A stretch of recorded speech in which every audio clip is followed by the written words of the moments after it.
Makanan merupakan salah satu kebutuhan pokok manusia. Karena makanan menjadi asupan energi dalam menjalani kehidupan sehari-hari. Namun, makanan juga tak luput dari perhatian syariat Islam. Sebab, apa yang masuk ke dalam tubuh kita akan membentuk pribadi dan iman kita.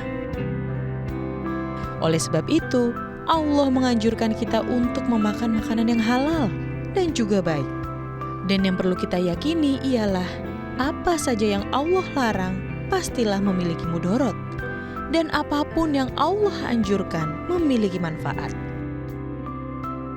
Jadi, jauhkanlah diri dan keluarga dari makanan yang haram. Agar keluarga kita senantiasa sehat dan tumbuh dengan iman yang kuat.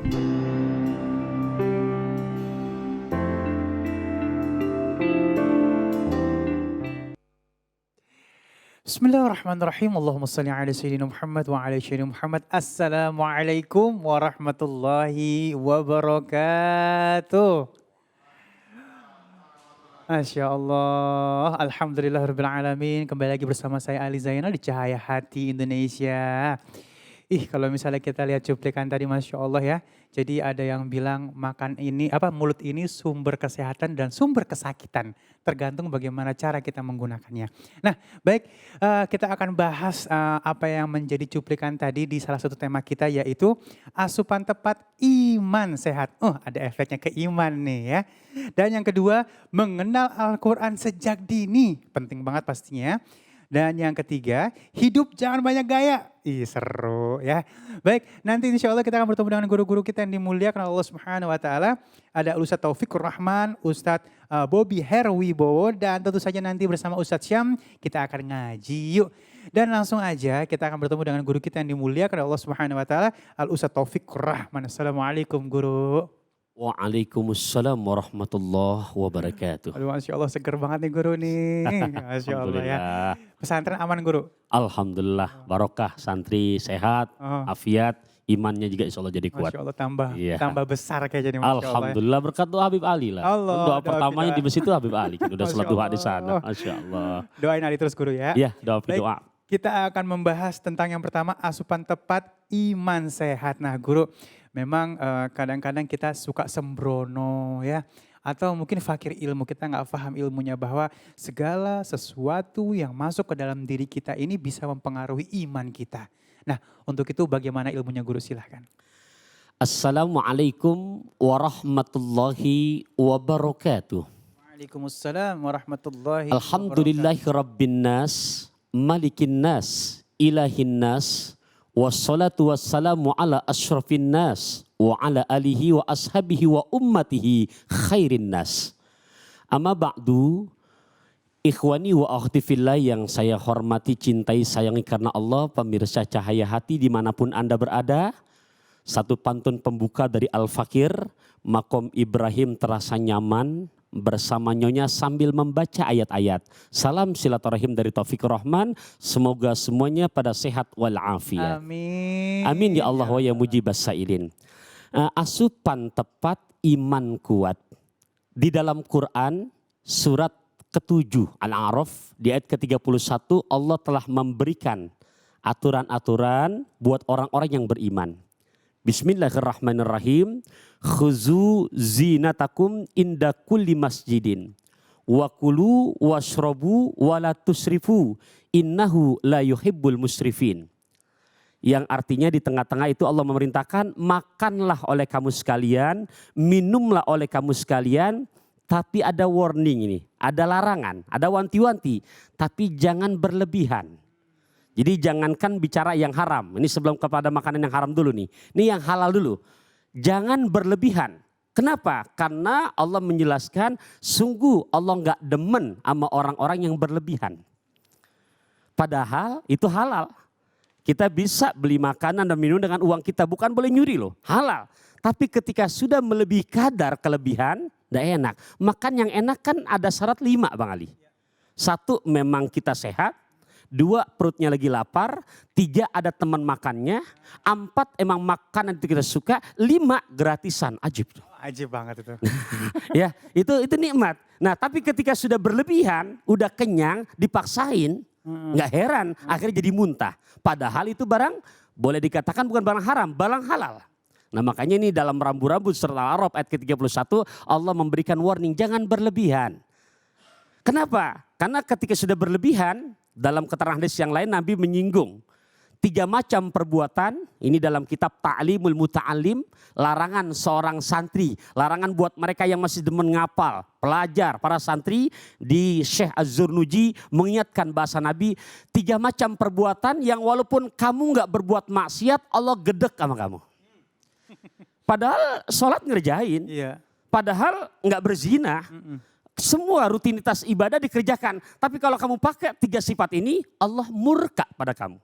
Salah satu yubghiduhumullah min ghairi jurmin. 3 macam perbuatan tanpa kamu berbuat maksiat, Allah murka kepada kamu.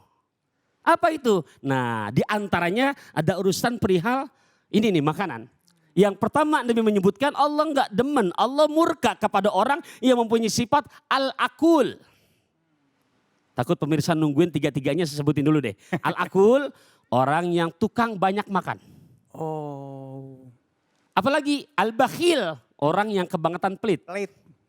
Wal mutakabbir, orang yang punya sifat sombong. Tuh, tanpa kita berbuat maksiat, kita pelihara 3 sifat ini, Allah gedek sama kita. Lo jangan deket-deket sama dia mah, ngapa? Karung bolong gitu dia mah. Gitu. Ya makannya, tukang makan. Jadi nggak ada jedahnya. Nah berarti dengan kaitan tadi surat Al-A'raf ini belum kategori haram loh. Barang yang halal tapi ketika berlebihan Allah benci. Bagaimana ketika kita langgar sudah berlebihan Spanyol lagi. Separuh nyolong. Nah ini nih yang bahasa saya mah kue cucur anget-anget hancur banget. Hancur banget. Gitu, ya. Bukan kata saya, Nabi memberikan wanti-wanti. At-ta'am bidrul a'mal. Idza dakhala halalan fa kharaja halalan. Idza dakhala haraman fa kharaja haraman. At-ta'amu adapun makanan bidrul a'mali sumber dari segala perbuatan. Idza dakhala halalan apabila yang kamu masukkan ke dalam perut kamu, ke dalam perut istri kamu, ke dalam perut anak kamu, ke dalam perut anak cucu kamu dari hasil yang halal. Fakharaja halalan akan berimbas, akan berimplikasi, akan berasar kepada perbuatan-perbuatan yang halal. Nurut, patuh, perintah agama dijalani. Kenapa? Barangnya halal yang dimasukin. Tapi di hadis ini Nabi memberikan warning. Tapi hati-hati, idza dakhala haraman, kalau yang kamu masukkan dari barang haram, fakharaja haraman, enggak akan ketukar. Perbuatannya pun dampaknya akan dampak perbuatan-perbuatan yang haram. Wahai kepada para suami, bukan saya nakut-nakuti.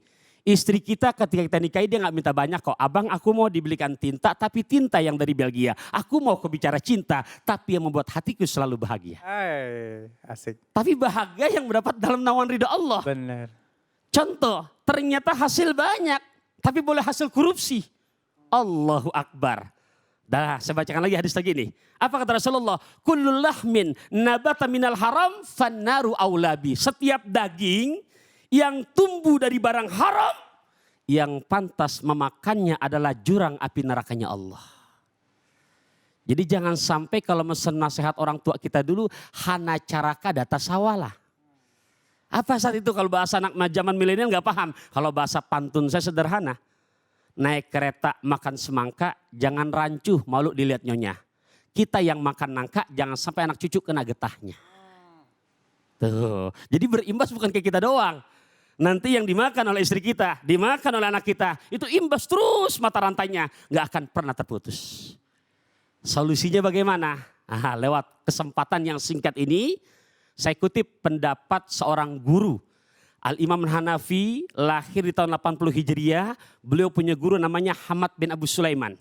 Hamad bin Abu Sulaiman punya guru namanya Syekh Ibrahim An-Nakhai. Beliau berguru lagi dengan sahabat Nabi, dengan Alqamah bin Qais, tabi'in.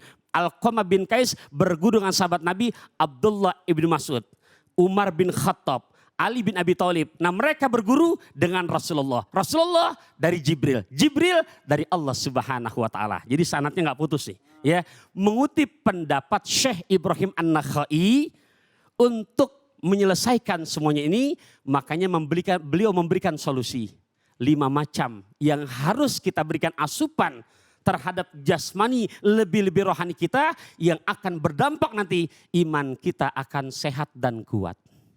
Jadi ada 5, mudah-mudahan pemirsa dimanapun Anda berada, kita ngaji walaupun gak lama, cepat, gabus, lele, cepat, bagus, gak bertele-tele. Tapi 5 yang saya sebutin betul-betul kecilendek makan bakso rusuk biar pendek tapi masuk. Ya, ya. Yang pertama, qiraatul Quran bitadabburi. Jadi untuk asupan ya yang sehat, untuk iman kuat, jangan pernah kita tinggalkan membaca Al-Quran dengan merenungkan maknanya. Karena Quran yang kita jadikan rujukan serta referensi. Al-Quran yang sastra bahasanya sangat amat tinggi. Al-Quran yang membahas pan bidang ilmu dari berbagai macam segi. Al-Quran yang merupakan obat dari berbagai macam penyakit hati. Al-Quran yang kebenaran sudah terbukti.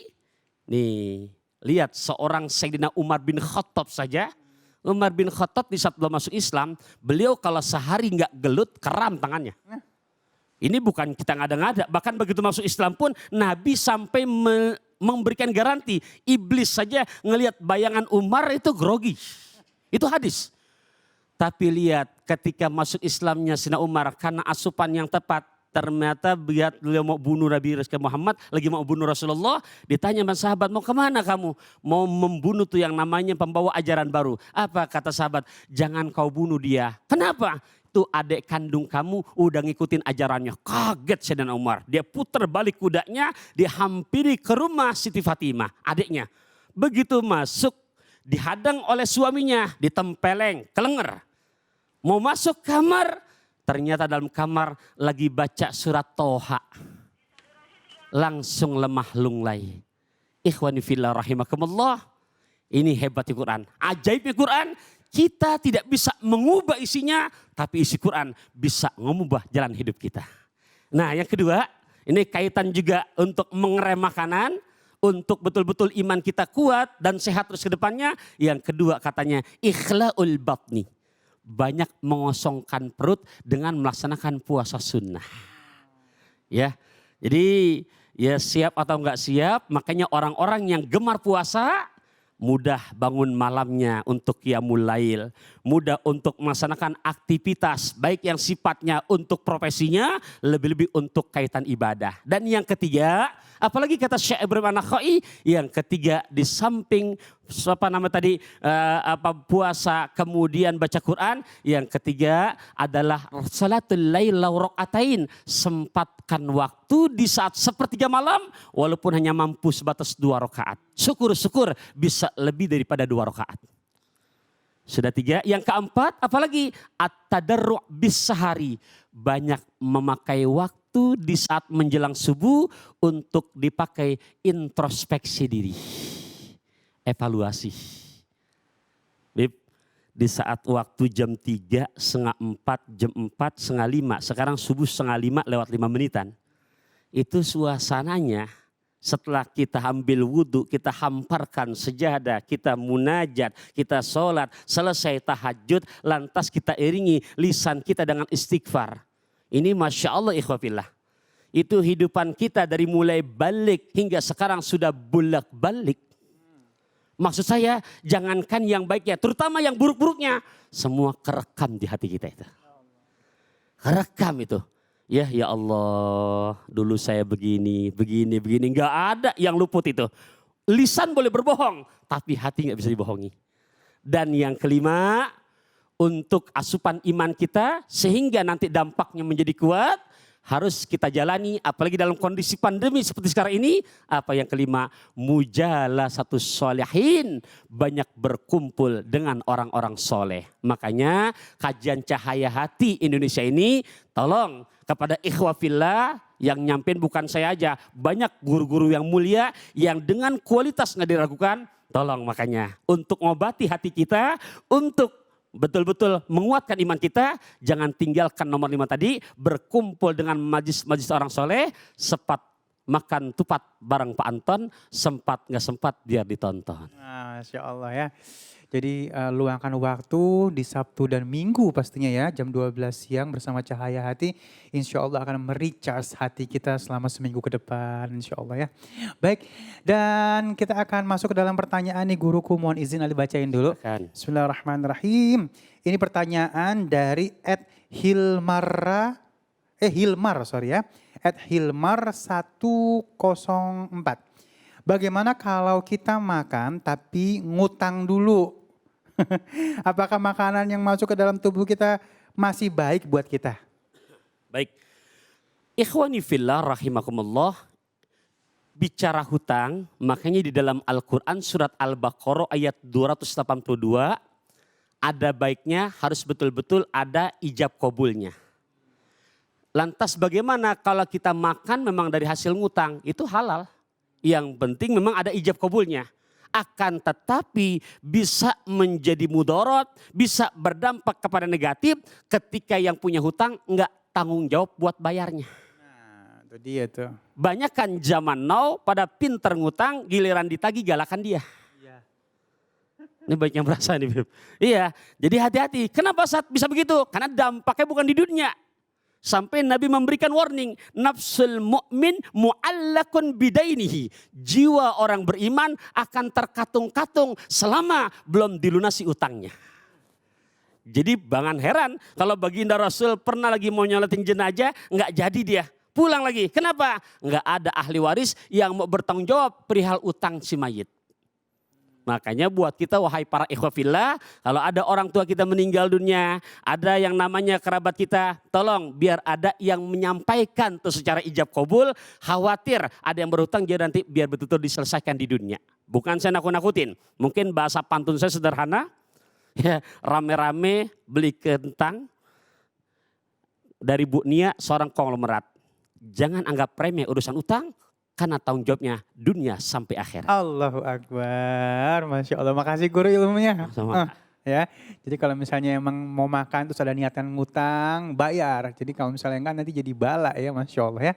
Dan baik, sesaat lagi kita akan bertemu dengan guru kita Al Ustadz Bobby Herwibo. Ini kita akan membahas tentang bagaimana mengenal Al-Quran sejak dini. Masya Allah, ini seru banget ya. Jangan kemana-mana, tetap bersama kami di Cahaya Hati Indonesia.